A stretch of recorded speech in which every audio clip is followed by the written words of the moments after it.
The intersection of sex and astrology, known as sextrology, is something I have centered my practice around for a handful of years now.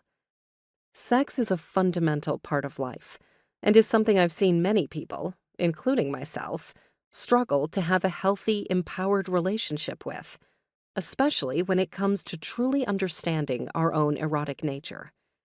What are our wants, needs, and desires? How does our erotic energy wish to express itself?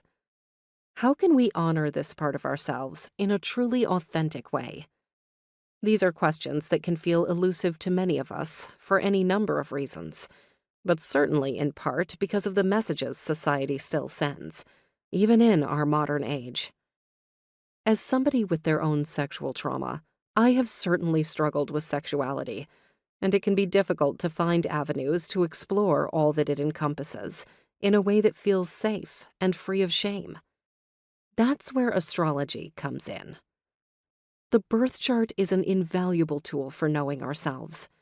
It truly encompasses the entirety of the human experience, from creativity to love, money, family, travel, and so on. So, I thought, why not sex? At the inception of my exploration into the sexual birth chart, I started with the obvious placements: Venus and Mars, the two partnership planets, and the 8th house, which, as we will see, is the house of sex.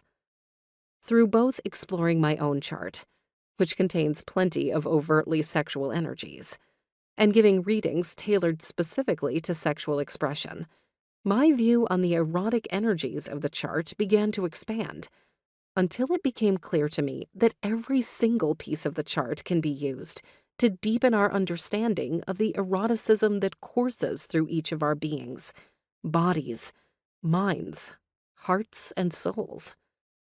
Thus, the idea for stellar sex was born. My experience of writing this book was an interesting one. Though I've never been one who is scandalized by sex or anything surrounding it, the way many others seem to be, I'm also one who's quite private in this area. You can thank my Scorpio Venus for that, I suppose. I've never been one to kiss and tell, nor to divulge the nitty-gritty of my sexual escapades the way some of my friends do.